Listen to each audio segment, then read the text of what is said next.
voltamos aos estúdios da Rádio Difusora. Meu convidado chegou, gente. Mauro Orsi aqui comigo. Ele vai falar um pouquinho, ele veio hoje, mas ele vai voltar porque esse assunto tem coisa para falar, né?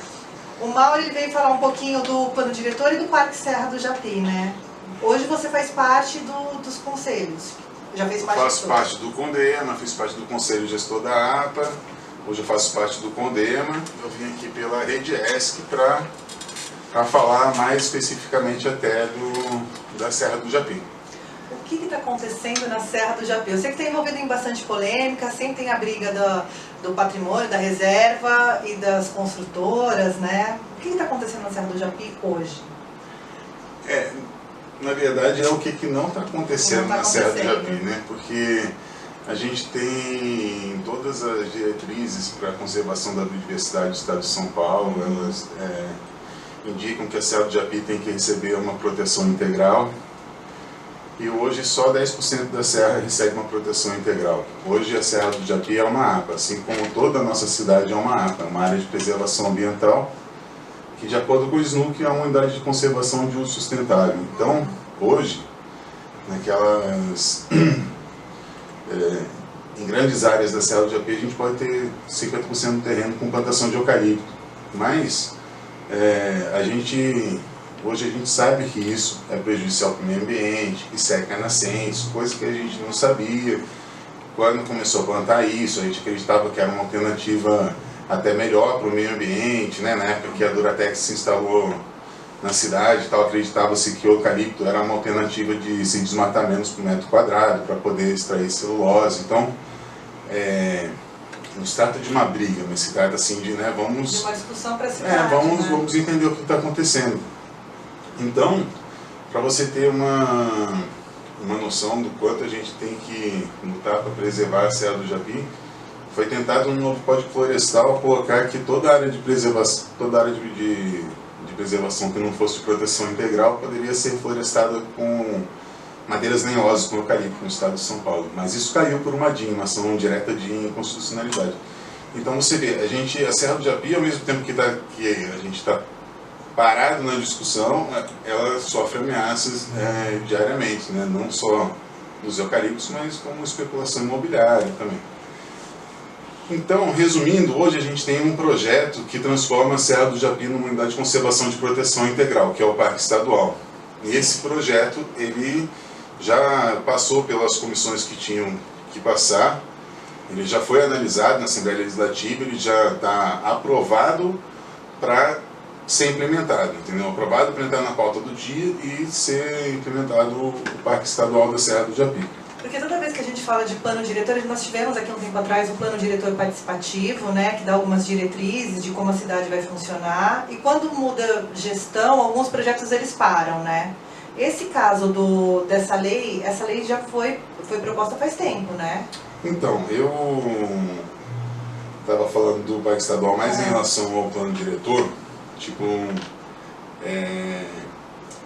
que às vezes a gente olha assim e tem uma visão assim, não simplista, mas o plano diretor, na época do plano diretor participativo, por exemplo, a lei 417 é a lei que é o plano diretor da Serra do Japi, sim, correto? Então, porque ela regula dispositivos para o plano diretor municipal. Então, quando eu estava participando das reuniões do Conselho Gestor da Serra, eu acompanhei que a Câmara Técnica do Conselho Gestor fez uma revisão da Lei 417 naquela época, a portas fechadas. No dia que foi apresentada essa minuta, eu ainda questionei se teria alteração no artigo 4º, que diz que a Serra deve ser patrimônio público, deve integrar o patrimônio público. Aí eu fiz essa pergunta 5 vezes e tive a resposta que sim. Só que eu estava gravando e publiquei esse vídeo no YouTube, né? Aí, o que acontece? Na época que estava tendo os fóruns participativos do plano diretor, lá na Universidade de Anchieta, eu fui também. Aí eu fui com um panfleto escrito, né, que a revisão do plano diretor da Serra do Japi já tinha sido feita, e contando isso, e colocando o link no YouTube. E lá tentaram me proibir de panfletar, entendeu? De divulgar essa informação que assegurava o... Entende? Aí, tipo, chamaram a guarda municipal, aí chamaram o pessoal da advocacia da prefeitura, e aí chegaram à conclusão que eu poderia panfletar porque era um evento participativo. Então, a gente tem que tomar muito cuidado nessa questão, assim, sabe, de situação e oposição, porque quando a situação age de um jeito, quando a oposição age de outro, eu acho que acho que a gente não tinha que ter mais isso na cidade, sabe? Sim. A gente tinha que ter um diálogo para avançar, né? A Serra do Japi é de interesse de toda a população, né? Tirando os interesses comerciais que se tem na Serra do Japi, que é a coisa da especulação imobiliária e todas essas discussões, né? É um patrimônio da população, né? Sim, mas só está avançando agora, nesse momento, justamente pela questão econômica mesmo, entendeu? Porque o eucalipto ele já não dá mais tanto lucro como dava antigamente, entendeu?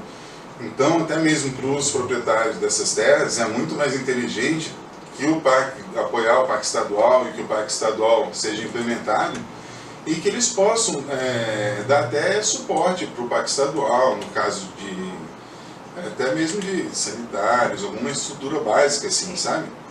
Então, isso que os proprietários estão começando a enxergar, entende? A prefeitura fez um decreto agora e transformando as estradas municipais em estrada parque, seguindo o artigo 3º número 1 da Lei 417, que diz que toda estrada municipal que corta o interior da Serra do Japi deve ser classificada como estrada parque. Então, a prefeitura fez um decreto agora realmente transformando essas estradas em estrada parque, entendeu? E o legal para os moradores que eles podem trabalhar com projetos de ecoturismo, entendeu? E o eucalipto não dá mais o lucro que dava. Então esse é o momento, entendeu? Porque essas terras elas acabam se tornando improdutivas, inativas, entendeu? O Estado já está envolvido em alguma discussão, né? Teve um movimento também para proibir atos religiosos, né, na Serra por causa de fogo. Sempre tem alguma questão envolvendo a Serra do Japi, né? Como a população pode ter informações da Serra do Japi e saber quais as discussões estão acontecendo lá? Porque, assim, a base ainda existe, aquela base... base ecológica? A base ecológica ainda existe? Existe. Mas eu acho que hoje o melhor canal para a gente obter informação sobre a Serra do Japi é a Rede ESC, né? E a página do grupo Parque Estadual Serra do Japi também, no Facebook também a gente procura atualizar tudo o que está acontecendo. E acho que cada vez mais as coisas estão ficando mais transparentes, né? O poder público cria canais para que tem a gente até pode... o site Fundação Serra do Japi, né? Tem um site da Prefeitura de Jundiaí. Então, seriam eles que deveriam estar lutando por tudo isso que a gente está lutando, entendeu? Então, eu não sei se lá é o melhor lugar para você se informar do que está acontecendo, entendeu? E a Rede ESC, ela é uma entidade, reúne entidades da sociedade civil. Isso. Então são várias entidades, não só com foco na Serra do Japi, mas são várias entidades que têm a participação da sociedade, né, para discutir inúmeros temas. Isso, porque hoje em dia as entidades têm uma dificuldade, cada vez mais têm encontrado uma dificuldade de sobreviver, né, em questões de política pública e tudo que vem acontecido. Então o ESC, ele está no momento certo, tipo, uma ideia de se autoajudar, sabe, das entidades poderem contar com uma assessoria de imprensa, contar com conseguir divulgar o que está acontecendo, o que precisa ser divulgado ou não, entendeu? Porque as pessoas acham que a participação na política acaba na hora que se dá o voto e aí você deixa tudo nas costas de quem está eleito, né? E aí você vai viver sua vida. Mas as entidades da sociedade civil, essas organizações são muito importantes para a cidade, né? Que é onde a população continua tendo voz para cobrar aquilo que a cidade precisa, né?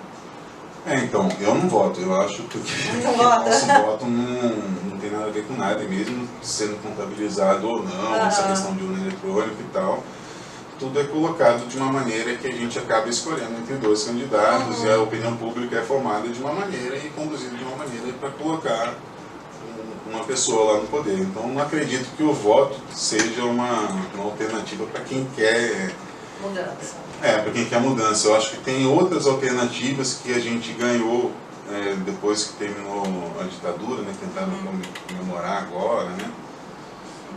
que é a própria Constituição Federal e os conselhos participativos. Eu acho que esse é o melhor canal para a gente estar... E não deixar esvaziar, né? Esses canais de... A questão mesmo das organizações civis, elas não podem ser esvaziadas, porque existe uma tentativa de esvaziar, né? De não deixar a população realmente ter voz por esses canais, que tem muita força, né? Os conselhos.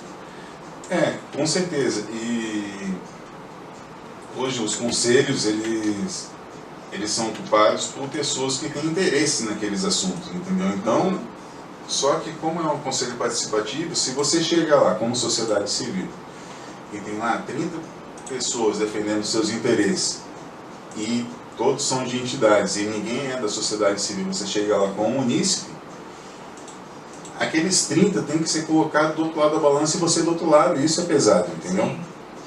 Sabe? Porque importa mais a voz da população nesses conselhos do que das entidades. As entidades têm direito de participar.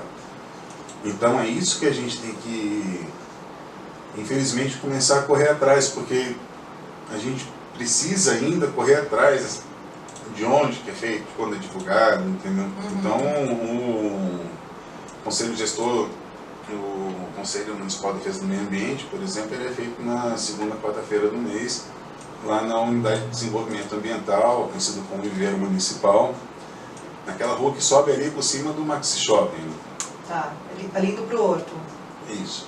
Ah, legal. Toda segunda quarta-feira, é isso? Segunda quarta-feira do mês, legal. O Conselho Municipal de Defesa do Meio Ambiente, e a primeira quarta-feira do mês, o Conselho Gestor da Serra do Japim, no mesmo local. Tá. E na página do Facebook aqui da Rede ESC, tem notícias recentes aqui, inclusive um vereador de Campo Limpo protocolou na sessão da Câmara lá de Campo Limpo um pedido de moção, apoio ao projeto número 652/2019, que transforma a Serra do Japim em parque estadual. Quais as outras cidades que fizeram essa moção de apoio? Porque é importante, né? As câmaras municipais se manifestarem. Então, porque como é um projeto, né, proposto pelo Executivo, né, então é importante que a gente tenha esse respaldo do Legislativo, entendeu? Então a gente já tinha uma moção por Jundiaí, já tinha uma por Cajamar, saiu agora uma em Campo Limpo na terça-feira passada, e na quarta-feira passada saiu em Cabreúva também.